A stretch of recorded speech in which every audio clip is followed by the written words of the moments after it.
Assalamualaikum warahmatullahi wabarakatuh. Innal hamdalillah nahmaduhu wa nasta'inuhu wa nastahdihi wa nastaghfiruh. Wa na'udzu billahi min shururi anfusina wa min sayyiati a'malina. Man yahdihillahu fala mudilla lahu wa man yudlil fala hadiya lahu. Asyhadu an la ilaha illallah wahdahu la syarika lahu wa asyhadu anna sayyidana Muhammadan abduhu wa rasuluh.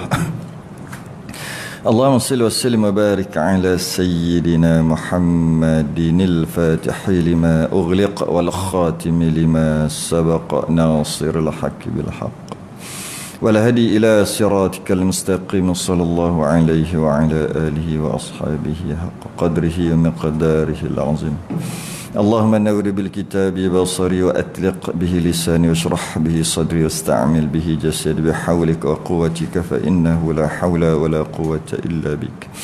سبحانك لا علم لنا إلا ما علمتنا إنك أنت العليم الحكيم ولا حول ولا قوة إلا بالله العلي العظيم. أما بعد. Pertama kali kita rafa'kan kesyukuran, alhamdulillah malam ni dapat sambung lagi. Dalam keadaan ada tempat masjid dah tutup, Negeri Sembilan tempat terbaru tutup, Selangor dah lama tutup, wilayah tutup.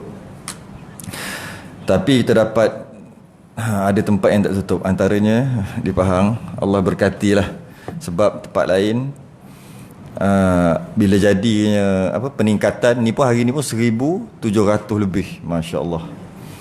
Tutup pula masjid. Tempat yang turun rahmat tutup. Sepatutnya masjid lah buka, rahmat, malaikat rahmat turun, bala naik, terangkat bala, terbalik kot. Sebab tu kat Pahang ni dia duduk okey macam ni, sebab dia buka aja masjid surau. Macam itulah. Macam mana harap-harap buka lah tempat lain. Tapi rasanya wilayah dah start boleh buka lah, sikit 30 berapa orang lah. Satu mujur lah. Mujur lah. Tapi Selangor duduk macam tu juga. Tak apa nak tutup, tak ada masalah. Shopping mall kenapa buka? Tu yang nak tanya. Sogo kenapa buka? The Mall kenapa buka? Sesko kenapa buka? Buatlah rider tu kan, dalam 2-30 orang duduk kat depan tu, masuk dalam benda ni, tekan dia hantar dekat rumah. Boleh sangat nak buat. Tutup tak boleh datang masuk Tesco, tak boleh masuk Econ Safe, tak boleh masuk Giant. Boleh je nak buat. Sebab apa? Dah tutup masjid, tutup semua. Masjid tutup. Macam mana? Akur lah. Jadi kita dapat lagi mengaji, alhamdulillah. Apa ni, nikmat besar tu. Bila kita dapat sedar nikmat ni? Bila tak boleh nanti, masa tu sedar. Jadi sementara boleh ni, harap-harap dengan adanya majlis ilmu, adanya solat berjemaah, malaikat rahmat duk turun kat sini sampai bila-bila tak tutup masjid surau. Mudah-mudahan macam itulah. Baik, kita masuk kitab Idaman Penuntut. Tengok catatan saya yang terakhir adalah yang kelima, rukun sembahyang kelima, rukuk. Rukuk simple aja dia tulis, tapi untuk kita faham ni makan masa juga ni. Kita tengok macam mana hari ni. Qala al-mu'allif rahimahullahu ta'ala wa nafa'ana wa iyyakum bi'ulumi fid darin amin ya rabbal alamin. Kata pengarang yang kelima, rukun sembahyang adalah rukuk. Rukuk pada tiap-tiap rakaat dengan tuma'ninah, iaitu membongkok dengan menundukkan kepala. Itu maksud rukuk tu. Dan dua tapak tangan diletak atas lutut. Tu kita ambil kat situ dulu. Pertama, rukuk. Raka'ah kan, rukuk kan. Raka'ah yarka'u, ruku'an raka'at. Kadang-kadang dah lama dah kita duk sebut. Bila kita sebut macam tu, iyalah, tak perasan pula bahawasanya kita kata 3 rakaat, 2 rakaat, 4 rakaat. Maknanya 4 kali rukuk. 2 rakaat, rakaat. Maksudnya rukuk, rakaat yarka'u ruku'an. Jadi kalau 4 rakaat, maknanya 4 kali rukuk. Tu makna asal usul perkataan rakaat yang dah jadi bahasa Melayu tu. Dah jadi Melayu akhir sekali. Macam tu je lah. Berapa? 3 rakaat. Tapi Rakaat tu apa? Rakaat tu kan semayang kan. Satu rakaat, dia berdiri, rukuk, betul, i'tidal, sujud, satu. Padahal maksud perkataan tu dapat daripada rukuk Jadi 4 rakaat, bahasa lain 4 kali rukuk. Nah, betul lah 4 kali rukuk. Bahasa mudahnya macam tu. Jadi, ya? Macam? Semayang kusuf gerhana matahari. Banyak rukuk. Kalau 2 tu jadi 4 tu. 4. Terkecuali yang tu lah. Sebenarnya dia sekurang-kurang solat gerhana ni macam solat 2 rakaat biasa je, sekurang-kurang. Yang tu afdal akmal, yang sempurna. Jadi kita tak masuk book lah benda-benda pelik sikit, 1-2 tu. Sekali-sekala biasalah tu. Mesti ada 1-2 yang agak tu kan. Jadi tu tak masuk book lah. Boleh lah kita yang tu. Jadi, dan kita tengok dalam hadis yang panjang, saya ambil hadis tu pendek aja. Rukuk adalah salah satu daripada rukun. Sebab tu dia kata yang kelima ni adalah rukun. Hadis tu summarka hatta tatma'inna raki'ah. Maksudnya kemudian rukuklah sampai tuma'ninah. Hadis tu panjang lah. Nabi kata kalau nak semayang kena rukuk dan sampai tuma'ninah. Tuma'ninah kita akan bahas sekejap lagi. Jadi kalau kita tengok dalam surah Al-Baqarah juga ada ayat secara umum, wa aqimus salah wa atuz zakah warka'u ma'ar raki'in. Ini juga ulama bahas panjang. Wa aqimus salah, dirikan sembahyang. Wa atuz zakah, tak apalah, dirikan zakat. Warka'u ma'ar raki'in. Sembahyang tu rukuklah bersama dengan orang-orang yang rukuk. Apa sal tak cakap sujud? Sebab sujud prime time tu. Benda perbuatan yang paling besar dalam sembahyang sujud tu. Tu yang paling besar. Berdiri biasa lah. Rukuk pun boleh lah. Masih lagi biasa kita tak rukuk, tapi berdiri kita biasa berdiri aja. Kalau tak sembahyang pun. Duduk pun kita biasa duduk. Jadi duduk dengan tahiyat ni dah biasa buat. Kadang-kadang duduk nama tahiyat, kadang-kadang duduk saja-saja. Berdiri pun dah biasa berdiri. Kadang-kadang berdiri saja-saja, kadang berdiri sebab nak sembahyang. Qiyam kan? Rukuk okey lagi, kadang-kadang kita tunduk juga untuk ambil barang. Tapi sujud tak ada tiba-tiba sujud. Mana ada? Jadi sepatutnya nak kata patut ayat Quran lah. Kenapa warka'u ma'arrakin? Rukuklah bersama dengan orang-orang yang rukuk. Sepatutnya apa? Ma'as sajidin. Maksudnya sujud bersama dengan orang-orang yang sujud. Kalau nak kira dari segi yang terbaik lah. Maknanya ada makna lah. Mana boleh Quran tak terbaik? Itu surah Al-Hajj tu. Bukan. Surah apa? Baqarah tu. Mana boleh Quran ayatnya yang bukan yang terbaik? Mesti ada sebab. Kat sinilah hujahnya ataupun dapat rukuk, dapat rakaat. Situ dia ambil. Kalau kata mana hujah masbuk lah tu. Masbuk tu maksud dapat rukuk, dapat rakaat. Dapat rukuk dengan tuma'ninah. Jadi itu hujah dia. Jadi kalau kita nak cari mana masbuk, sebab mazhab Syafi'i je ada masbuk muafiq ni. Mazhab lain tak ada. Kita akan masuk dalam bab tu nanti. Panjang bab masbuk muafiq ni. Kenapa pula? Mana hujahnya? Memang tak ada dalam Quran pun. Mazhab lain pun tak ada masbuk muafiq. Tak ada. Kita je ada. Kenapa? Mana hujahnya? Cari Quran memang tak jumpa lah. Dia terselit. Warka'u ma'arraki'in. Kenapa Allah tak guna perkataan sujud? Guna rukuk. Rukuklah bersama dengan orang-orang yang rukuk. Bila sebut bersama-sama, maknanya jamaah lah. Jadi dalam solat jemaah, nak dapat rakaat, yang mana rakaat tu berasal daripada rukuk juga.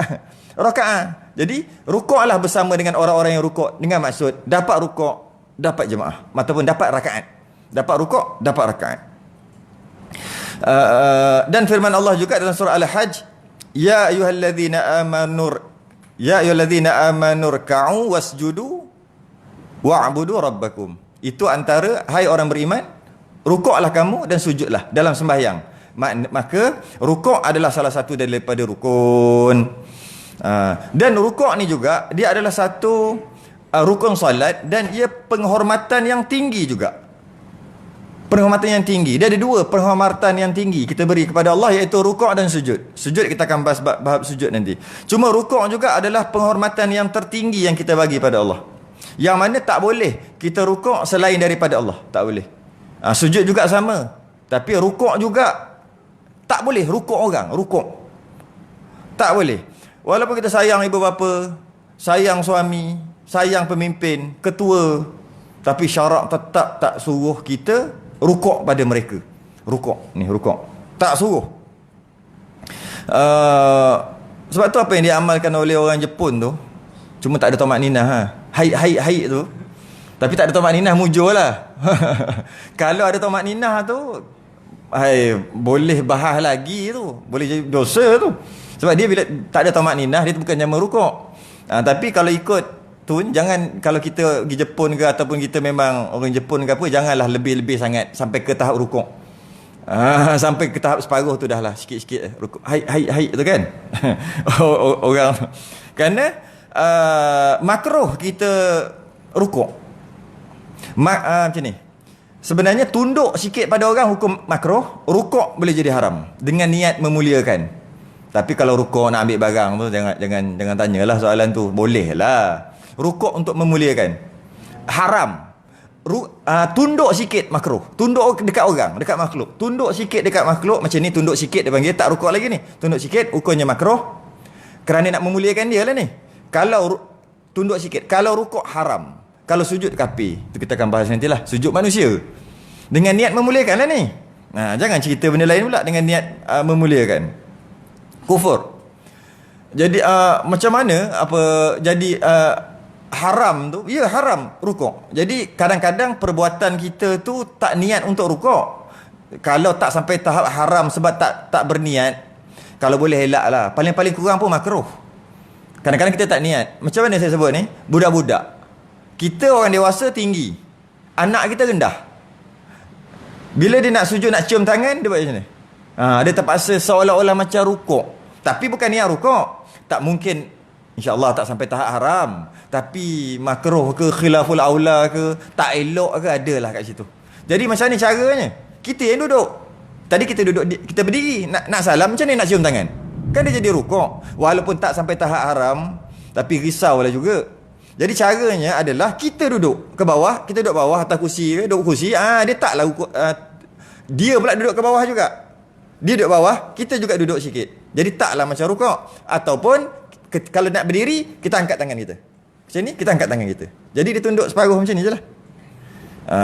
Itu adab je lah. Cuma taklah sampai tak haram, sebab mereka bukan dia nak rukuk, bukan nak memuliakan ayah dia, bukan rukuk tu. Sebab tak ada bunyi. Sebab tes. Tak ada. Biarkan. Tak apa, kita suara saya kuat, don't worry. Sampai ke malam ni boleh. Sampai ke tengah malam boleh. Jadi rukuk tu bukan tak sampai tahap haram sekalipun tak sampai tahap haram, tetap juga tak sedap mata memandang lah. Tak sedap. Adab tu kalau boleh janganlah. Kalau kita nak berdiri juga, kita angkat tangan kita, bagi anak kita ke anak saudara kita tu tak tunduk sangat. Kalau tidak kita duduk, dia pun duduk. Jadi tu macam tu je lah kalau nak cium tangan kan. Hati di situ. Kenapa penting benda ni? Sebab ada satu peristiwa seorang ulama, nama dia, saya sempat salin nama dia, Imam Abu Bakar Al-Baqilani, tahun 381 Hijrah. Dia diminta untuk menghadap Raja Rom dekat Konstantinopel untuk berdebat. Kata hebat sangat Imam Abu Bakar Al-Baqilani ni. Hebat sangat orangnya. Betul sangat. Orang jumpa dia mesti masuk Islam. Hebat. Jadi Raja Rom dia panggil, kita debat. Maksudnya debat dengan paderi dia lah. Debat. Tapi ada satu syarat. Raja Rom ni dia kata nak jumpa kena tunduk. Saya dah cerita kat sini kan. Namrud, siapa nak jumpa Namrud kena mengangkat kan. Letak kepala kat bawah, lepas tu dia letak kaki dia, kasut dia atas kepala kan. Dah cerita kat sini kan. Kalau tak cerita pun tak mau cerita lah. Dah cerita 4 kali dah rasa. Penat dah nak cerita. Tengok tempat lain lah. Dekat mana cerita? Tahu sini lah. Ke mana? Mana? Baluk. Tengok rakaman yang kat Baluk. Banyak sangat. 4 kali dah cerita yang sama. Dah letih lah. Jadi tak apalah sebab kita bukan bab tu. Jadi kalau Namrud nak jumpa dia kena datang mengangkat. Tanya siapa Tuhanmu. Orang yang nak jumpa dia cakap engkau Tuhan wahai Namrud. Mengangkat. Dia angkat kaki dia letak atas kepala. Baru boleh. Apa masalah? Baru masalah. Tu. Tapi yang ini Raja Rom ni dia dia tak suruh macam tu, dia suruh rukuk aja. Rukuk macam tu. Setiap orang nak jumpa dia rukuk. Rukuk. Tunduk rukuk sebagai tanda hormat. Tapi Imam Abu Bakar dia tak setujulah, sebab dia tahu hukumnya haram dengan memuliakan rukuk tu. Walaupun tak sampai tahap kufur, tapi haram. Akhir sekali dia rasa dia boleh menang. Paderi dia rasa boleh menang. Jadi nak debat. Bila depan orang ramai, kalau kalah dapat jatuhkan orang Islam. Waktu tu dia memang terkenal nak jatuhkan nama dia lah. Jadi akhir sekali tak apalah. Pegawai dia kata tak apalah. Datanglah juga, tak nak tunduk pun tak apalah. Tapi bila nanti next, dia bagi tahulah minggu depan ke bulan depan ke macam itulah, nanti bukan sekarang, nanti tarikh sekian datang. Kenapa dia bagi tarikh tu? Sebab dia balik-balik dia nak beritahu raja dia bahawasanya imam ni tak nak rukuk, tak nak tunduk hormat sampai tahap rukuk, tak nak. Lepas tu dia kata, macam mana, apa pendapat kau wahai pembesar? Pembesar dia kata tak apa, kita boleh buat juga. Dia buat macam mana? Dia buat renovation. Dia buat dekat istana tu, buat renovation. Dekat pintu tu dia pecahkan, lepas tu dia buat rendah. Nak masuk terpaksa rukuk. Jadi dia tak tahu. Kita tak suruh dia rukuk, tapi dia terpaksa rukuk. Sebab banyak ni rakyat ni terpaksa rukuk macam tu. Jadi bila terpaksa rukuk, kau tak nak pun kau rukuk juga. Pandai dia orang ni. Akhir sekali bila macam tu, tengok sampai waktu yang dijanjikan, baru nak masuk, asal rendah ni, macam baru buat renovation ni, baru cat lagi contohlah macam ni. Nampak baru duduk tengah plaster je ni. Tapi masa masuk saya saja cakap buat plaster tu. So dia dah buat rendah lah. Dia tak tahu Imam Abu Bakar Baqilani ni memang hebat dalam segi berhujah. Dia tahu dia masuk macam mana. Terbalik kau punggung. Ambil kau. Dia masuk kau punggung. Allah, kena. Aku bukan nak, maksudnya dia rukuk tapi rukuk kau punggung. Jadi maksudnya raja dia tengok, apa benda tu? Tengok punggung. Ambil kau, nak main. Nak main dengan dia. Jadi tak naknya rukuk, walaupun kerana nak berdebat, tetap mereka Imam Abu Bakar Baqilani dia tak nak juga. Tetap dia tak nak. Jadi dah bengang. Saya sambunglah cerita sikit, walaupun tak ada kena-mengena dalam kita punya cerita hari ni. Sambunglah halang-halang. Lepas tu dia dah sakit hati kau main-main Kau main-main dia, sampai-sampai dia pun tengok Raja Rom tu, dan dia tengok paderi lah, dia orang yang nak berdebat dengan dia tu. Dia tengok. Lepas tu dia tengok dekat pendeta paderi tu. Dia tengok, dia tanya apa? Dia tanya, apa khabar keluarga dengan anak-anak, isteri dengan anak-anak? Apa maksud dia? Paderi mana kahwin? Balas dendam Balas dendam Apa khabar isteri dengan anak-anak? Raja Rom tu katalah, engkau tak tahu ke bahawa pendeta kami, paderi kami tak boleh menikah, tak boleh ada anak? Dia kata, Allahu Akbar. Dia kata, macam tu dia kata, Allahu Akbar. Kamu mensucikan paderi kamu daripada nafsu lah kiranya. Mensucikan daripada nafsu. Maksudnya mensucikan daripada pernikahan, mensucikan daripada menghasilkan anak. Lepas tu kamu tuduh Tuhan kau, lepas tu nikah dengan Maryam, ada anak Nabi Isa. Wah, hujah dia mantap. Engkau mensucikan paderi kau, tak nak bagi kahwin, tak nak bagi ada anak, tapi engkau tuduh Tuhan kau sendiri kahwin dengan Maryam, ada anak Isa. Dia kata. Lepas tu Raja Rom tu balaslah balik. Sikitlah, panjang cerita ni, saya ambil 2-3 kisah saja. Dia marahlah balik. Dia kata, Nabi kamu berperang. Maksudnya tak ada mukadimah, masuk terus debat. Terus debat. Raja Rom tu kata, Nabi kamu perang tak? Yang kamu kata ada agama baru tu, yang Muhammad duk bawa tu, yang kata hebat sangat tu, kamu ada Nabi dah wafat lah waktu tu. Nabi kamu berperang tak? Berperang. Dan dia duduk di barisan yang hadapan sekali. Bukan duduk kat belakang. Orang kafir duduk belakang. Orang kafir, dia punya raja, dia punya panglima dia duduk belakang. Apa bukti dia? Chess, catur, king duduk mana? Mati yang kepala botak tu dulu. Pawn tu dulu. Apa-apa hal bunuh pawn, apa-apa hal naik, apa-apa hal castle bishop tu dulu. Panglima mati. Dan satu lagi queen control. Sebab queen boleh jalan banyak. King satu petak aja. Itu diorang punya peperangan tu. Tu diorang punya teknik peperangan. Kata Nabi, walaupun Nabi kami perang, Nabi kami duduk di hadapan sekali. Lepas tu dia kata, Nabi kamu pernah menang. Ya, pernah menang. Pernah menang peperangan. Nabi kamu pernah kalah. Ya, Nabi kami pun pernah kalah. Dia kata, ajaib. Nabi pun kalah perang. Oh, kena. Yelah, patutnya Nabi mestilah menang. Kata benar, Nabi pun kalah perang. Imam Abu Bakar dia jawab apa? Engkau lagi pelik. Engkau lagi pelik. Engkau lagi ajaib. Tuhan pun kena salib. Panjang lagi. Kalau nak cerita tu sampai panjang lah riwayat tu. Riwayat tu. Dia bahas akhir sekali menang lah Imam Abu Bakar Al-Baqillah ni. Mereka mengakui lah memang hebat orang ni. Memang hebat. Saya nak cerita bukan yang itu. Nak ceritanya dia rukuk tadi. Oh, nak main dengan aku kan. Kau rendahkan tempat pintu tu supaya terpaksa rukuk. Dia masuk kat belakang. Punggung dulu. Lagi huduh lebih baik pergi kat depan. Hormat dengan pergi depan daripada pergi kat punggung macam tu. Okey, dah habis. Bab rukuk pula, kadar rukuk, bongkok rukuk tu ditulis kat sini sekurang-kurang kadar rukuk apabila tapak tangan kena lutut bagi tangan orang normal. Tu dobek dia tu. Dalam kitab kita tak ditulis tangan orang normal.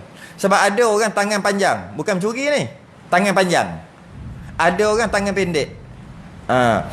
Antara yang tangan panjang sahabat Nabi sendiri, namanya Zul Yadain. Sahabat Nabi tu Zul Yadain. Zul tu yang mempunyai, Yadain tu dua tangan. Sahabat ni memang terbaik. Iaitu orang panggil dia, panggil yang ada dua tangan tu. Seolah-olah orang lain tak ada tangan. Kan? Kenapa? Bila dia ada, tangan dia je yang nampak dulu. Sebab tangan dia panjang.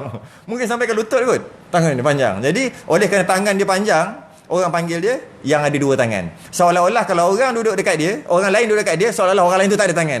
Seolah macam tu. Namanya Zul Yadain. Tangan macam tu tak boleh masuk buk.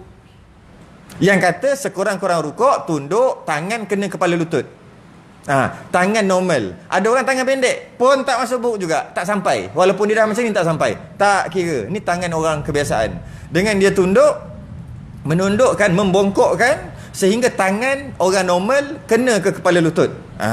Jadi itu sekurang-kurang had rukuk. Jadi ini adalah rukuk yang akmal, rukuk yang sempurna. Sekurang-kurang rukuk macam ni aja, iaitu tangan, tapak tangan tu dah boleh cecah, dah boleh kena lutut. Biasanya macam tu. Kalau kita mengaji, mungkin kita semua ambil mengaji sekolah menengah kot. Mestilah kan, KBSR, KBSM memang kita mengaji lah. Memang kita belajar matematik, pecahan apa semua kita belajar kot. Masa ni lah nak guna. Masuk dalam hukum syarak. Kalau belajar je, lepas tu periksa, lepas tu sijil tu buang, tak guna. Masa ni mau nak belajar. Ingat tak, kita ada belajar darjah. Bukan darjah 1, darjah 2, darjah. Kalau bulatan dia panggil 360. Masih baik ingat lagi. Kalau tidak sia-sia belajar lama-lama. Kalau separuh 180 dulu separuh. dah 360, 180. Kalau separuh lagi daripada separuh tu, maksudnya suku macam ni pula 90. Ini adalah rukuk akmal, rukuk yang paling sempurna, iaitu 90 darjah. Ini nama qiyam, iaitu 180 darjah. Qiyam yang sempurna lah. Qiyam maksudnya berdiri yang sempurna, 180. Di manakah had rukuk? Had rukuk adalah 135 darjah. 180, 90. 190, 100. Masih ada menitik 100. 110. 120. Ada lagi 130. Tu 135. 135 macam ni. Faham tak? Darjah faham kot. Takkan tak faham. Kat sini indera mahkota weh. Tak faham malu. Jadi 136 namanya qiyam lagi. 136 darjah. Maksudnya ni qiyam. Qiyam ni 180 darjah. Qiyam 136. Macam ni, katalah macam ni. Macam mana kita nak tahu? Berdiri dengan rukuk tengah-tengah. Itu adalah 136 darjah. Sebenarnya 136.5. Ambil 136. Ini namanya qiyam. Sesiapa yang semayang macam ni masih lagi sah. Tapi hati-hati, kerana bawah sikit je, 135 namanya rukuk dah. Jadi 135 dengan 136 satu darjah aja. Jadi hati-hatilah bagi orang yang sembahyang macam nilah. Ni bukan yang bongkok. Yang bongkok sabut, bongkok udang, bongkok tu memang macam ni dah kiam dia. Rukuk dia pun macam tu. Kiam dia macam tu, rukuk dia pun macam tu. Ini cerita orang normal. Jadi kalau dia sengit apa macam ni, hati-hati jika dia duduk macam ni, kadang-kadang dia masih lagi sah tapi hukum makruh lah, sebab yang wajib adalah berdiri. Berdiri betul tu akmal, sempurna. Jadi kalau berdiri tak betul, maksudnya macam ni, masih lagi sah sembahyang. Cuma makruh lah, kenapa tak berdiri elok-elok. Cuma apabila macam ni keadaannya, macam ni 136 darjah daripada qiyam, rukuk bahagi dua. Ke bawah ni namanya rukuk, ke atas tu namanya qiyam. Dia bukan ini qiyam, ini rukuk, ini tak ada, ini tak ada. Ini apa? Ini tak ada apa-apa, dia tak. Ini namanya rukuk, ini nama rukuk. Ini kalau ni 135 darjah kan. Rukuk sampai sini baru rukuk. Rukuk. Qiyam. Hati-hatilah kat situ.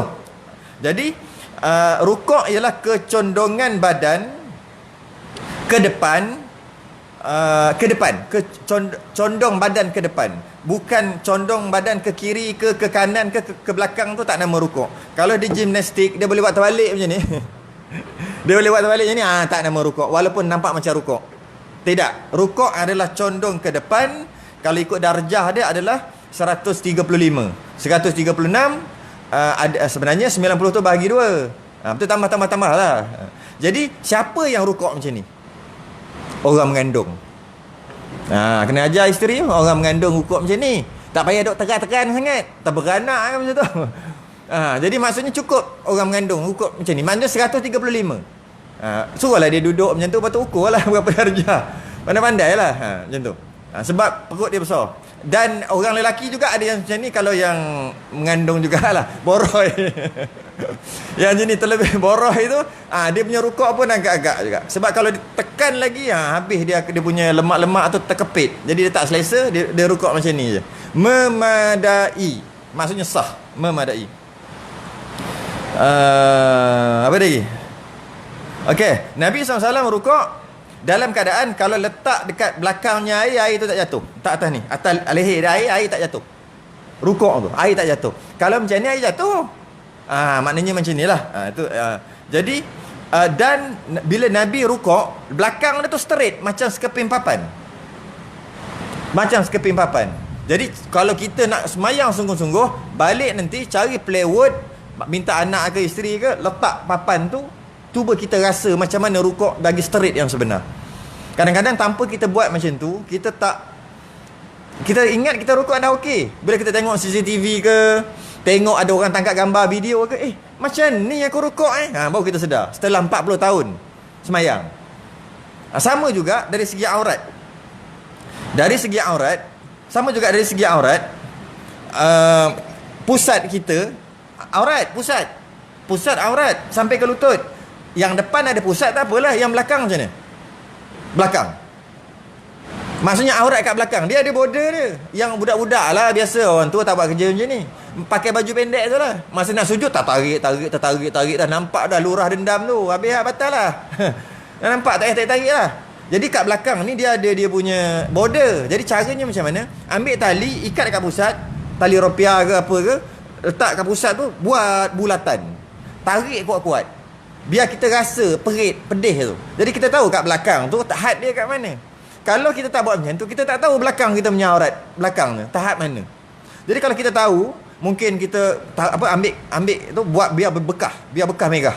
Jadi kita akan ada dalam kepala kita pedih-pedih sikit kan. Bila kita semayang, kalau kata pakai baju pendek ke apa, tiba-tiba rasa sejuk je. Ini kena aircon ni, ataupun ni kena angin ni.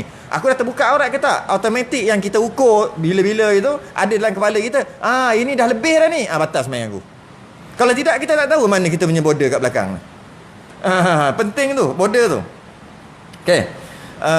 Jadi sama juga. Paling cantik adalah kami dulu lepas mengaji dulu kat Tok Guru mengajar macam ni, kami terus buat. Kami tak tunggu lama, terus buat. Iaitu pergi ambil plywood, letak atas belakang, ambil air penimbang yang orang timbang air tu, ambil letak. Macam ni Oh, aku ingatkan macam terlebih je. Rupa-rupanya macam ni yang kena try, kena buat. Itu untuk yang terbaik lah. Itu yang terbaik. Jangan jadi macam sabda Nabi tu, kita akan masuk sekejap lagi, iaitu orang yang paling pencuri yang paling teruk. Dalam pencuri teruk, ini dalam banyak-banyak pencuri, ini pencuri yang paling teruk. Dia curi dalam rukuk dan sujudnya. Dalam sembahyang mencuri. Ini adalah pencuri, seburuk-buruk pencuri. Jadi kita jangan jadi pencuri.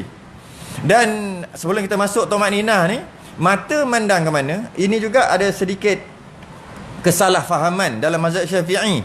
Kita sunat mata tengok ke tempat sujud walaupun depan Kaabah. Itu satu. Mazhab lain ya, ketika depan Kaabah tengok Kaabah. Jika ada Kaabah kat depan. Kalau tak ada Kaabah baru tengok tempat sujud. Mazhab Syafi'i tidak. Walaupun depan Kaabah tetap sunat tengok tempat sujud juga. Itu mazhab Syafi'i, itu pertama. Dan walaupun gelap tengok tempat sujud juga. Bukan tengok tempat sujud arah tu. Dah gelap gelita. Kadang-kadang gelap kita tak tengok tempat sujud. Tidak, tu tengok juga tempat sujud.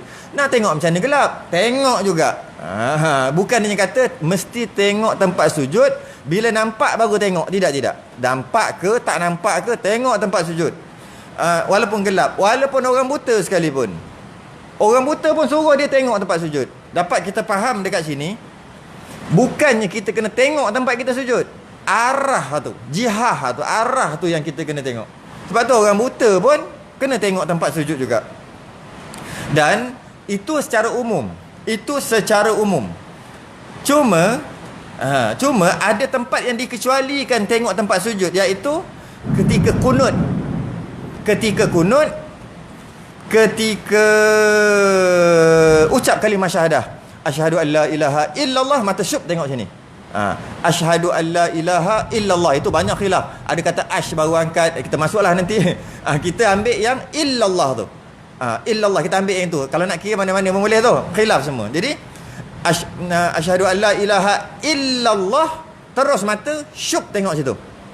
Bukan mata tengok aja. Kita faham dengan maksud aku naik saksi tiada Tuhan melainkan Allah tu juga. I'tiqad dekat hati, mata tengok.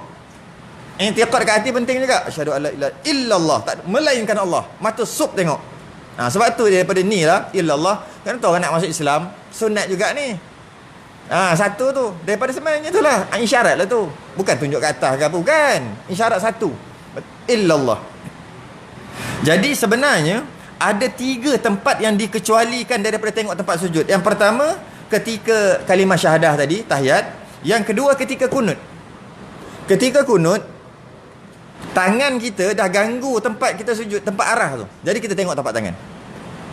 Sebenarnya bukan tengok tempat tangan, tengok tempat sujud. Tapi dah ada tangan, tengok situ jugalah. Bukannya macam ni ke macam ni, tidak. Bukannya tengok tempat lain, tidak. Tengok arah sujud juga, cuma ada tangan. Jadi ketika kunut dikecualikan tengok tempat sujud sebab ada tangan. Ketika syahadah dikecualikan kerana sunat tengok dekat tangan tadi. Ada satu tempat lagi yang kita nak mengaji malam ni, iaitu ketika rukuk dikecualikan tengok tempat sujud. Apakah yang dimaksud tempat sujud? Tempat sujud kepala ketika sujud tu. Secara umum ya, semua ibadat, semua pergerakan sembahyang kita mesti tengok tempat sujud. Tapi dalam masalah rukuk, maksud tengok tempat sujud adalah tengok bawah. Bukan tengok tempat sujud dengan maksud tengok tempat sujud. Walaupun mana-mana kitab ada tulis sunat tengok tempat sujud ketika qiyam, ketika berdiri, ketika segala-galanya. Maksud tengok tempat sujud ketika rukuk adalah tengok dekat bawah. Bawah straight. Kalau tengok tempat sujud, ni sunat aja, tak batal tengok juga tempat sujud. Dia akan jadi macam kura-kura. Kepala dia akan tung macam tu. Sedangkan Nabi SAW letak papan atas dia straight. Kalaulah kepala tu angkat sebab nak tengok tempat sujud, dah tak straight lah. Jadi air tu jatuh lah. Macam ni. Jadi maksudnya kepala tu straight macam ni. Maknanya mata tengok apa? Tengok tempat sujud. Mana tempat sujud? Depan sikit pada ibu jari kaki. Apa maksud tempat sujud tu? Maksud tempat sujud tu lantai, bawah. Dalam masalah rukuk, tempat sujud maksudnya lantai. Ibu jari kaki atas sikit, sejengkal kot. Ke macam tu lah, lebih kurang lah. Straight lah, senang straight. tengok bawah straight. Jika kita tengok juga tempat sujud, automatik kepala akan jadi naik. Mazhab Syafi'i tetap juga tengok bawah, tengok tempat sujud dengan maksud tengok straight ke bawah. Bunyilah kejap je. Dan rukuk adalah 90. Jangan terlebih jangan. Sebab Nabi SAW kata ketika rukuk semua dosa-dosa kecil dia letak atas tu. Bila bangun ni sami'allahu liman hamidah, berterabur jatuh dosa kecil. Maksudnya dia ampunkan dosa-dosa kecil lah. Jadi dia nak banyak sangat, dia rukuk sampai macam ni. Oh tidak. Sebab sentiasa jatuh. Best. Tak. Macam ni hukum makruh. Lebih daripada 90 je. 90 makruh. Maksudnya 80 darjah, 70, 45. Oh hebat 45 macam ni.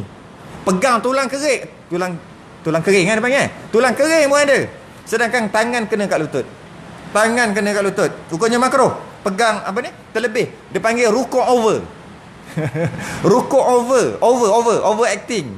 Makruh. Jadi biar cun-cun macam ni. Cun-cun. Dan pegang kepala lutut tak perlu apa ni, pegang kepala lutut hendaklah dengan tekanan, bukan sekadar menempelkan, bukan dengan tekanan. Dengan tekanan, bukan sekadar menempelkan, maksudnya letak, bukan. Bila kita letak, kita punya kekuatan apa ni? Ring kot dah. Ring kita boleh tak betul? Akan ada dekat apa nama ni? Belakang. Dipegang kat situ. Kat situ dia terik kat belakang ni. Dia terik sebab kita letak je tangan tu. Jadi dia terik di sini.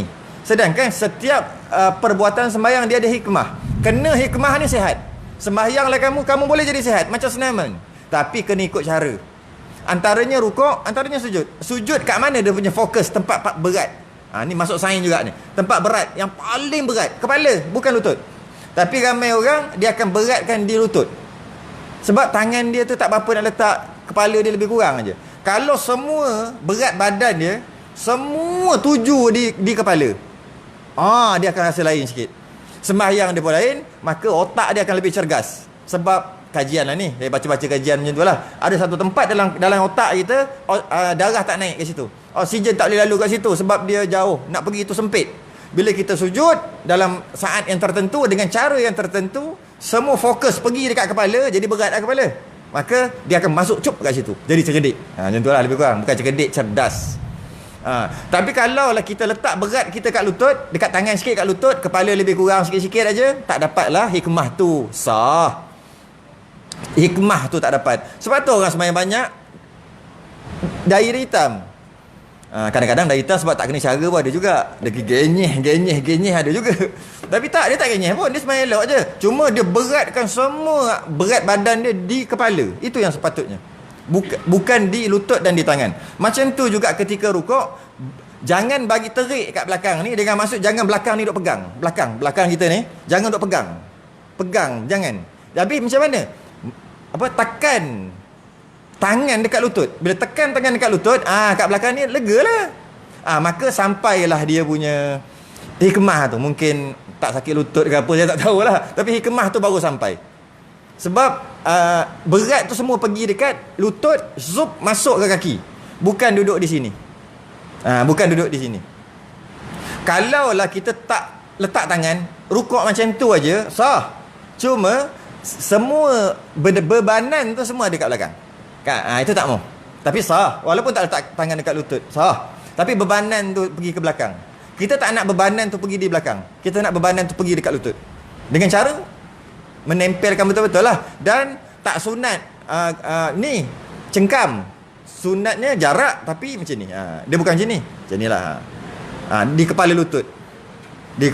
Benda simple macam ni, rugi kalau tak buat. Kita rukuk hari-hari, kadang-kadang letak macam ni, kadang-kadang letak macam ni, kadang-kadang suka-suka. Jadi apa kata kita ikut cara yang betul, cara yang sebenar, iaitu letak bukan macam ni, macam ni, tapi macam ni, okey.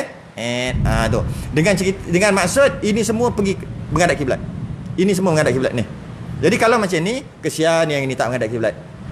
Maksud itulah bahasa punya bahasa. Kesian dia tak menghadap kiblat. Jadi caranya seboleh-boleh macam ni, lebih kurang macam tu. Okey. Dan bagi lelaki jangan lupa, jarakkan. Sekarang boleh buat, dulu tak boleh buat.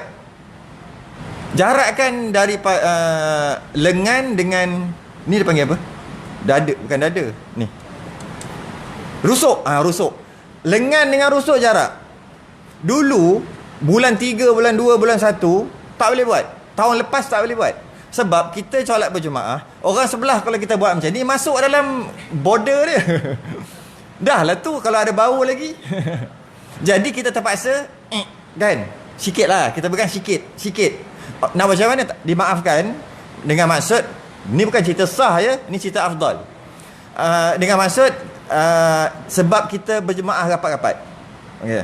Kalau sekarang ni, ni antara hikmah tak boleh rapat dengan saf. Tak apalah. Tapi sekarang boleh buat. Apa lagi?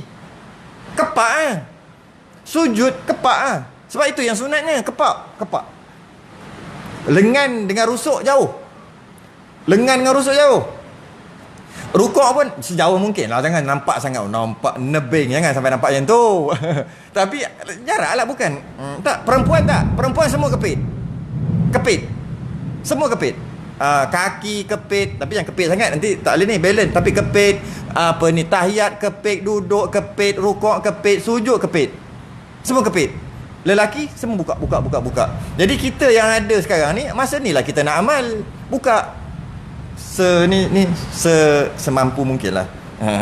Habis. Perempuan kepit habis kat situ. Kau apa dah? Ada lagi. Toma'ninah. Baru masuk toma'ninah. Jadi sekarang ni rukuk pada tiap-tiap rakaat dengan toma'ninah. Sekarang toma'ninah dia tak bincang lagi. Dia baru bincang, iaitu membongkok dengan menundukkan kepala dan dua tapak tangan dia letak atas lutut. Sekarang nak bincang toma'ninah tu pula apa? Toma'ninah asal maknanya tenang dan tetap, tidak bergerak-gerak, tidak bergoncang. Bukan, tidak bergegar. Tu maksud toma'ninah. Maksudnya di sini iaitu diam selepas bergerak dan tetap anggota sekira-kira ada perenggan antara bangun dengan duduk. Summarka hatta tatma'inna raki'ah. Kemudian rukuklah sampai toma'ninah. Ya ayyatuhan nafsul mutmainnah. Dia kadang-kadang kita selalu guna ayat-ayat tu, bila kita sebut baru kita faham maksud toma'ninah tu. Kita kena kiyah-kiyah dengan yang lain. Kita biasa sebut ya ayyatuhan nafsul mutmainnah. Hai jiwa yang tenang, irji'i ila rabbika bikiradiyatan mardiyah. Pulanglah ke pangkuan Tuhanmu. Jadi ya ayyatuhan nafsul mutmainnah. Mutmainnah tu lah toma'ninah. Tenang, mutmainnah. Jadi kalau hadis tadi summarka hatta tatma'innar raki'ah, samalah. Ataupun toma'ninah kita panggil tenang. Jadi ataupun ada sebahagian kitab dia punya takrif dia macam ni. Maksud toma'ninah adalah tetap anggota, satu. Ataupun memasukkan semua sendi-sendi ke tempatnya dengan sempurna. Boleh juga kan? Memasukkan sendi-sendi ke tempatnya dengan sempurna. Kan kita kan sendi kan dia dah bergerak, masukkan balik. Itulah maksudnya. Dalam kadar toma'ninah tu ulama khilaf, ada kata kadar subhanallah.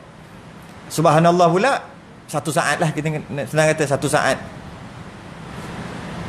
Boleh lah. Ada kata 1 saat setengah, macam tak berapa nak tu kan. Jadi 1 saat, 1 saat setengah, itulah maksudnya toma'ninah. Kadar menyebut subhanallah. Dan kalau kita nak faham lagi, kalau istilah sain, istilah sain toma'ninah dia panggil apa? Pegun. Pegun. Jadi kalau kadang-kadang kita kena guna istilah tu baru kita faham. Toma'ninah tu pegun. Tu pegun. Pegun lah tu. Daripada bergerak, pegun. Terpegun kan? Kan terpegun. Mana ada orang terpegun macam ni? Aku terpegun. Mana ada dia? Hui. Kan? Terpegun. Nak faham kena macam tu lah. Terpaku. Boleh juga. Bila paku bergerak. Tak bergerak. Terpaku. Kalau sekadar apa dia panggil? Transit aja tak memadai. Kalau faham bahasa tu. Sekadar transit. Allahu akbar. Sami Allahu liman hamidah. Transit. Tu kan transit. Ni transit ni. Tu transit dia. Dia pergi tu transit. Pegun macam mana? Tu baru tamak ninah. Kalau setakat transit, ada belajar Baghdadi kat sini, baca Quran yang ketuk-ketuk tu. Kan ada ketuk dia bagi dua, lepas tu ada lubang dua. Kan ketuk kan? Tu kan? Itu tu transit je tu. Mana ada pegun? Maksud transit, nampak? Dia mana ada? Mana ada dia kan? Tapi macam nak ada lah setengah saat. Macam setengah saat. Itu transit dia panggil. Sekadar singgah. Tak boleh, tak memadai. Bukan singgah, tidak memadai. Tak mencapai SOP tamak ninah. Gunalah ayat-ayat yang ada. Apa gunanya? SOP dulu orang tak apa tahu, sekarang orang dah tahu. Melekat dekat jiwa SOP tu. Jadi SOP rukuk mesti tamak ninah. SOP tamak ninah mesti pegun. Mesti pegun, mesti berhenti. Satu saat setengah. Tak boleh sekadar transit, tak boleh. Jadi kalau yang semayang tu macam mana? Semayang yang 20 rakaat 7 minit tarawih tu, Allahu Akbar, Allahu Akbar, Allahu Akbar, Dallin. Macam tu Cuba tengok. Lepas tu Allahu Akbar, Allahu Akbar, Allahu Akbar, Assalamualaikum warahmatullahi wabarakatuh. Betul? Allahu Akbar, Waladdallin. Tu je bunyi. Jahannam. Ada. Tak percaya cuba dengar. Bunyi Waladdallin tu je bunyi. Kan Jawa, bunyi Jawa sikit. Allah. Tak boleh. Cuma sebenarnya dia buat tu ada hujah. Cuma tak salah lah, tapi hujah tu ada. Bukan main-main bantai-bantai, tidak. Dia campur mazhab semua, tapi ada dia punya, memang ada dia ambilan tu ada. Pada mazhab Hanafi, tamak ninah dekat rukun pendek tak wajib. Memang ada. Adalah benda iaitu mazhab Hanafi pula, jika tak melakukan tamak ninah tidak membatalkan, tapi hukum makruh. Ada itu. Dia campur. Maknanya bukannya main bantai, tidak. Sebab kiai dia tu, kiai kan bukan dekat sini kan, kat sana kan. Kiai dia tu pandai lah maksudnya. Maksud pandai tu mengaji lah. Jadi cuma tak kena. Cuma mazhab Hanafi je. Dia tamak ninah ketika rukun pendek tak ada. Jadi ni kan, Allahu Akbar, samiallahu liman hamidah, Allahu Akbar. Dia cuma transit. Sujud, Allahu Akbar, Allahu Akbar, Allahu Akbar. Hujah dia ketika Nabi SAW Mi'raj, Nabi tengok semua ramai malaikat duduk berdiri ramai. Ni apa ni? Tengah semayang. Nabi kata, indahnya kalau aku nak pergi ambil semayang sekejap lagi ni, tak ambil lagi. Bau langit pertama, kedua, ketiga baru tak naik ke mustawa, tak naik lagi. Tak dapat 50 jadi 5 belum lagi. Cuma tengok ni apa ni? Malaikat duduk semayang berdiri ramai-ramai. Nabi dalam hati dia terdetik, bagusnya kalau aku nak ambil semayang ni sekejap lagi ni macam ni. Negeri lagi, tengok duduk macam ni je malaikat. Tanya Jibril, dia buat apa? Semayang juga. Macam ni pula. Bagusnya kalau umat aku dapat macam ni. Maknanya yang kita buat ni adalah himpunan daripada malaikat. Himpunan daripada ibadah malaikat dekat Baitul Ma'mur. Langit yang ketujuh ada satu Kaabah lah, kita kata Kaabah yang ada kat langit ketujuh. Ada Nabi Ibrahim ada kat situ. Tengah bersandar dekat Baitul Ma'mur. Wattur wa kitabim mastur fi rakim mansyur wal Baitil Ma'mur. Sejajar dengan Kaabah bawah naik ke atas. Jadi ke situ dia tengok, betul ada yang malaikat yang duduk aja. Dia buat apa tu? Semayang juga. Duduk. Bila duduk? Sejak kewujudan aku, kata Jibril, aku ingat-ingat memang dah duduk dah macam tu. Sampai kiamat. Lepas tu dia tengok, ini apa ni? Ya Allah, indahnya. Tengah sujud. Ini juga tengah semayang, kata Jibril. Nabi pun teringin nak bagi salam. Assalamualaikum. Teringin nak bagi salam. Pakat-pakat malaikat bangun. Waalaikumsalam ya Rasulullah. Sujud balik. Kerana tu kita disyariatkan sujud 2 kali. Tu asal usul. Jadi kata Imam mazhab Hanafi, bila macam tu sekadar transit ajalah. Ya. Untuk nak bagi tahu kena 2 kali sujud. Tak perlu ada tamak ninah. Maksudnya hujah tu ada, tapi dia main campur-campur bantai je, talfik, campur-campur mazhab. Tak boleh lah. Satu lagi baca, satu lagi rukun qauli. Dia baca tak betul, bunyi dallin je, tak ada masalah. Sebab pendapat Syaz lah, pendapat lah ada lah kata Fatihah pun tak wajib baca.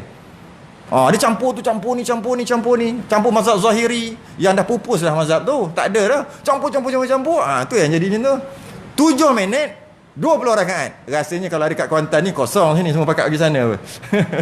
Sekejap je more. Habis. Okey. Jadi itu maksud tamak ninah. Tamak ninah adalah piawaian tamak ninah adalah dia mesti pegun, dia tak boleh dia tak boleh sekadar transit singgah, tak boleh. Dia mesti pegun, dia mesti berhenti kadar subhanallah 1 saat, 1 saat setengah. Sama juga, biasa tak ada tak orang JPJ kat sini? Dia kalau sampai dekat simpang, dia mesti kena break. Sampai kat simpang, walaupun tak ada kereta, dia mesti kena break baru jalan balik. Break tu lah pegun kejap tu. Walaupun dia hebat macam mana, dia tak tekan break. Dia main apa dia panggil? Main kelas dengan minyak. Kan? Tekan kelas banyak tak jalan. Slow je dekat corner tu. Nak corner ni slow. Boleh. Tapi kalau ada JPJ kat sebelah, memang pangkah besar. Walaupun dia hebat, dia tak boleh. Sampai simpang, mesti break. Pegun. Lepas tu tak ada kan? Jalan. Walaupun 1 saat. Siapa orang JPJ tahulah. Saya nak cerita pasal pegun tu. Nak cerita pasal pegun, mesti berhenti sekejap. Macam tu juga kita nak sembahyang, mesti berhenti sekejap. Cukup. Sekurang-kurang, paling cantik baca 3 kali lah wirid dia. Kemudian pernah tengok silat tak? Kungfu, tengok kungfu. Apa ni? Apa yang apa? Bruce Lee Bruce Lee Pernah tengok kungfu Bruce Lee? Ada tak dia punya pegun? Ada. Cup. Yang tak ada pegun ni Jackie Chan je. Itu bukan kungfu. Kungfu yang sebenar, kita tengok Bruce Lee, dia tumbuk, pop, dia berhenti kejap 1 saat. Tak macam tu, tengok balik ni, tengok balik Bruce Lee, dia tumbuk, dia tendang, berhenti kejap. Saya nak bagi tahu berhenti tu, kalaulah penari kebudayaan pun ada berhenti, ada kan? Yang cing. Tu apa tu? Pegun lah tu. Kalau penari kebudayaan pun ada pegun, kungfu pun ada pegun, nak menghadap Allah takkan tak ada pegun, takkan tak ada tuma'ninah. Jangan, sebab sejahat-jahat pencuri adalah orang yang mencuri dalam solatnya. Para sahabat tanya, ya Rasulullah, macam mana masuk mencuri dalam solat? Baginda menjawab, dia tidak menyempurnakan rukuk dan sujudnya. Tuma'ninah ini syarat bagi sah rukuk. I'tidal, sujud, duduk di antara 2 sujud. Tuma'ninah ni dia bagi tahu syarat sah ataupun SOP rukuk, SOP i'tidal, SOP sujud, SOP duduk di antara 2 sujud, mesti ada pegun, mesti ada tuma'ninah. Sekiranya tidak ada tuma'ninah, tidaklah ada perkara itu bererti sembahyang. Sekiranya tidak ada tuma'ninah, tidaklah ada perkara itu bererti sembahyang tidak sah. Allah, tak ada tuma'ninah tak sah lah. Ketika hendak membongkok itu, hendaklah qasad untuk rukuk. Ketika nak rukuk, sekiranya seorang membongkok kerana hendak sujud tilawah, ada bagi contoh, tiba-tiba sampai had rukuk terus dijadikan rukuk, niscaya tidak memadai, bahkan wajib ia bangun semula kemudian rukuk. Maksudnya setiap pergerakan kita dalam sembahyang mesti kita niat nak buat benda tu. Dia tak boleh terrukuk. Dia bagi contoh, tak apalah, kita raikan dulu contoh dia. Dia bagi contoh, dia tunduk, dia bacalah mana-mana ayat sajadah. Mungkin dia baca Iqra' tu kan, ujung-ujung tu wasjud waqtarib, tu ayat sajadah tu. Nak sujud tilawah lah, saja je. Tapi jadi imam kalau boleh jangan bimbang, takut makmum hura-hara pula kan. Tapi kalau makmum pandai tak apa je. Dan kita tak boleh niat awal-awal baca untuk sujud, tak boleh lah. Memang terbaca, kalau kita dia baca daripada surah Naba turun lalu Iqra', tak ada masalah, sebab dia memang bukan niat nak sujud tilawah. Betul, nak sujud lah rasa, nak sujud lah, dia baca ayat tu, dia sujud, tengah-tengah dia on the way sujud, tak jadi lah, rukuk baru macam ni, terus rukuk, tak jadi, tak boleh, sebab dia niat nak sujud tilawah, tak boleh. Jadi caranya macam mana? Dia kena bangun balik, rukuk, niat rukuk, rukuk dengan niat rukuk. Kadang-kadang benda ni tak jadi. Kita ambil contoh yang jadi. Anak baling bola.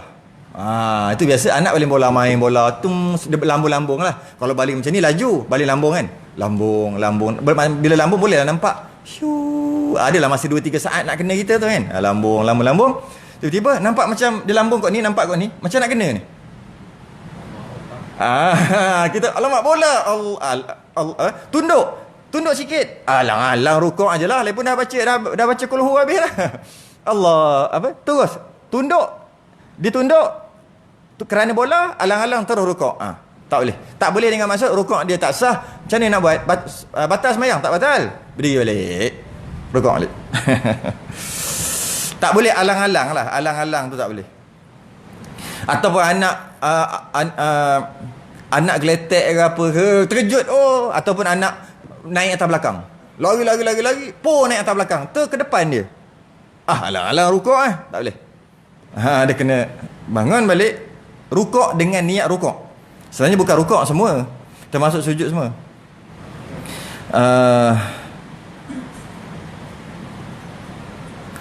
Okey, sama kalau terbalik juga samalah. Nak rukuk, lepas habis ayat ni nak rukuk. Yang mana ayat tu ayat sajadah lah kata kan. Dia tak nak sujud sajadah pun, dia nak rukuk. Tapi dia baca ayat sajadah.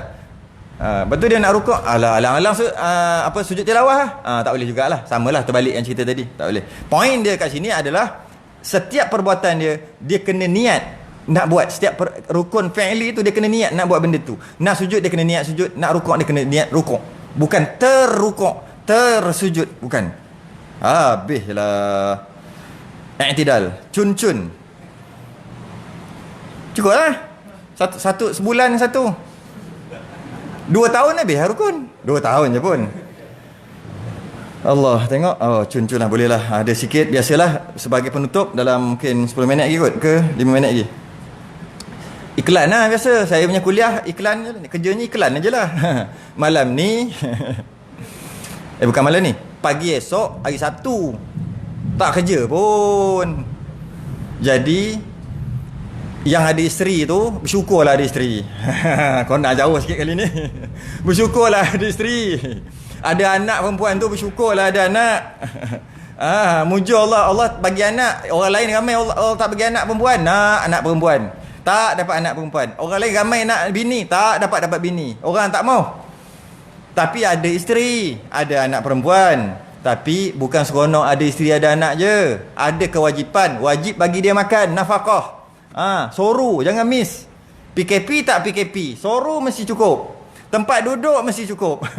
Tempat duduk mesti selesa. Maksudnya dia boleh tutup aurat dengan sempurna. Itu zahir. Makan, baju dia, alat bersih diri, semua wajib. Kita, sebagai suami, bekalkan, beri pada isteri, dia panggil nafkah zahir. Nafkah zahir. Tapi jangan lupa nafkah batin. Tapi kita orang Melayu salah faham. Bila sebut nafkah batin, yang duk fikir malam Jumaat tu. Itu nafkah zahir. Tu bukan nafkah batin. Zahir kan tu, ke tengok aja, batin aja. Kan pergi terekam. Zahir lah tu bersentuh. Yang batin bukan. Batin kena ajar agama. Kena ajar agama. Hukum syarak kena ajar. Semayang kena ajar. Bab tauhid kena ajar anak isteri. Itu batin. Zahir kita semua buat, no problem. Batin tu kena buat. Antaranya kenalah ajar. Sebab orang perempuan ni, Allah dah uji, Allah dah bala mereka dengan satu keadaan yang namanya haid, nifas, istihadah. Bahasa saya guna bala lah. Dibalakan, diuji bagi mereka. Dan 3 darah ni susah nak mengaji. Kalau setakat sebulan sekali, 6 tahun baru habis. Ingat senang. Belajar semayang pun 2 tahun aja. Jauh lagi susah pada ilmu faraid. Kalau orang siapa bengong ilmu faraid tu, ini lagi bengong, berguling terus. Nak bagi tahu susah. Susah. Bila susah, nak mengaji habis kahwin dengan orang ada haid. Kalau tak nak mengaji, tak nak suruh dia mengaji, kahwin dengan orang tak ada haid dan menopause. Tapi tetap juga nak kahwin dengan orang yang ada haid, maka wajib ajar dia. Sebab ada waktu dia nama istihadah, ada waktu nama haid, ada waktu nama nifas, ada waktu wajib semayang, ada waktu haram semayang. Jadi wajib ajar, dan nak belajar punyalah payah. Maka di sini ada, kalau tak tahu lagi lah, buat macam konon-konon tak tahulah kan. Ada, tahu tak? Ada kat sini. Esok pagi ada 9.30 kuliah muslimat. Saya biasa ayat ni. Kadang-kadang kita sibuk, malas jaga anak.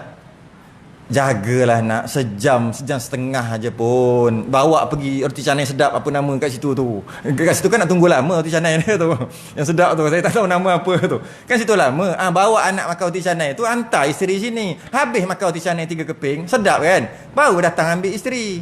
Bukannya 1 hari suntuk. Untuk belajar ilmu haid nifas istihadah. Benda ni benda penting, takut kita dipersoalkan nanti. Kenapa tak ajar isteri semayang? Oh, ajar, nasib baik. Kenapa tak ajar isteri yang ni semua ajar aurat dan sebagainya? Kenapa tak ajar isteri haid dan nifas sedangkan dia tak tahu? Satu, habis. Jadi jemputlah datang, hantar je, hantar. Kalau nak mengaji sendiri boleh duduk kat tepi tu. Ada 3-4 orang kadang-kadang lelaki duduk tepi tu. Boleh mengaji. Nak tahu bengong tak bengong? Susah tak susah? Kita anak kita tuition hantar RM40, RM50, RM100 kena bayar satu subjek tiap bulan. Ini free of charge. Tak payah bayar pun, free. Dah lah tu ilmu dunia berkaitan dengan akhirat. Lagilah sepatutnya kita kena usaha lebih. Dan dia tak boleh ponteng. Dah hantar dah bulan 3 gitu, bulan 1 hari tu ponteng je, gagal. Sebab setiap bulan saya akan ajar kaedah ni. Kalau kita bahasa matematik, campur. Bulan depan tolak, bulan depan bahagi, bulan depan kali, bulan depan apa lagi, pecahan semua. Kalau dia tak datang satu aja, bila datang soalan 3 tolak 5, 3 campur 5, dia tahu sebab dia datang masa campur. 3 campur 5 tahu, tolak 2 tak tahu sebab dia tak datang masa tolak. Jadi bila nak rumuskan berkaitan dengan darah tadi, haid ataupun istiadah ataupun nifas ke apa nanti, dia tak boleh nak rumus walaupun dia datang, kerana ponteng kelas. Ponteng pun tak boleh. Jadi hantarlah anak. Tu yang pertama. Yang kedua, anak isteri. Yang kedua, dan dia sendiri datang belajar. Ilmu ni ilmu Nabi SAW bawa. Belajar dapat pahala. Orang lelaki belajar dapat pahala. Orang perempuan memang kena belajar, dapat pahala. Daripada sibuk duduk buat benda lain, baik belajar ilmu ni. Okey. Kalau tak boleh nak duduk lengoh, duduk kat luar tu baring-baring, no problem. Luar lah baring. Relax baring-baring sambil dengar. Benda boleh tenang lagi. Baru tahu susahnya benda ni. Itu yang pertama. Yang kedua, dekat sini juga kalau tak tahu lagi lah, ada talaqi tiap-tiap malam daripada tahun lepas, hampir 2 tahun dah. Tiap-tiap malam pukul 10 suku tu start sampai 11.30, kadang-kadang sampai pukul 12. Talaqi kitab Turath, mengaji ilmu syarak, mengaji ilmu hukum syarak. Ada ada yang bab tauhid, ada bab fiqh, ada bab tasawuf. Ramai kita. Ustaz Syahid ada, Ustaz Ziki ada, Ustaz Abdul Aziz ada, dari Terengganu datang. Ustaz Tok Guru besar kita ada, Tok Guru Nafiri ada malam, tapi dia malam esok. Dia malam esok. Ada jadual lah, bukan semua ada jadual lah. Jadi hari ni macam saya, daripada hari tu lagi 1 hari bulan sampai hari ni, sampai malam ni, berapa hari dah tu ada tu. Banyak benda boleh dapat tu kalau ngaji. Yang mana kalau kita tengok kat sini, antara, kalau saya dah pergi banyak tempat, tapi jemaah Salahuddin ni paling untung sekali. Satu-satunya masjid yang aktif dengan majlis ilmu kitab Turath. Yang lain pun aktif juga, tapi lain ceramah lah. Yang ini campur, cantik. Ceramah ada 1-2, lepas tu pekah ada cun-cun, dia punya portion tu cantik. Tempat lain ceramah 80%. Ada 1 kitab, ada 2 kitab, ada cara macam tu. Tapi style masing-masing lah. Cuma di sini Allah cantik portion. Tauhid dia ada banyak ni. Fiqh banyak ni. Tasawuf ada, ceramah ada, hadis ada, tafsir ada, haraki ada. Semua ada semua ada. Cukup. Portion tu cantik. Kalau buat air, mantap. Kalau buat gulai tu semua rasa, lemak ada, manis ada, masin ada, semua cukup. Pedas sikit-sikit, tak pedas sangat. Ada tempat pedas sangat. Kita masuk pun dah rasa pedas dah. Ada tempat yang masin sangat. Jadi di antara saya duk perhati, sebenarnya bukan di Pahang, di sebana yang saya pergi lah, termasuk di Selangor, tak jumpa. Yang ada maghrib tu je ada, maghrib subuh memang ada. Tapi yang malam ni, yang malam ni ada kuliah, ada talakinya, siangnya ada kuliah muslimat cantik, sampai kan orang jauh-jauh pun datang. Kalau nak tahulah, kalau nak tahu orang yang datang tu jauh-jauh. Cendrawasih. Apa nama tempat tu? Cendrawasih, Masjid Cendrawasih tu. Jemaah situ. Sungai Karang darat macam itulah, Karang-Karang lah belah sana tu. Indra Sempurna. Berapa puluh kilometer datang. Pandan datang ambil manfaat daripada MSAA. Soalannya, anak karya sendiri macam tak ambil manfaatnya, rugi je bagi kat orang. Bagi kat orang lain datang luar jauh-jauh. Berapa? 20 km. Berapa? 15 km. Berapa? 10 km. Senang cerita, tak boleh jalan kaki lah. Sini boleh jalan kaki, peluh sikit tapi jalan kaki boleh lagi. Setakat kurang daripada 1 km. Ruginya siapa tak ambil manfaat. Sangat rugi. Boleh kata tiap-tiap malam ada. Sangat rugi. Orang lain yang datang ambil manfaat di sini. Baguslah juga. Dan yang paling terbaik sekali, ada surau yang dia, surau masjid yang dia tak hidup, majlis ilmu dia tak hidup, kerana macam-macam alasan yang munasabah dia, yang tak munasabah dia bagi. Tak hidup majlis ilmu tu, tak hidup. Tapi kat sini hidup. Kredit perlu diberi kepada AJK. Kalau hari kekariah ni tak tahu. Sebab apa? Saya ada tempat saya sendiri. Saya jadi khatib dekat Selangor sana. Saya ada tempat-tempat saya pergi. Saya jaga juga masjid surau. Jaga. Maksud jaga tu kontrol. Kita tahu, kita cari ustaz dan sebagainya di sana. Ada. Tapi kita tahu nak buat macam ni susah. Wah, cakap lu susah.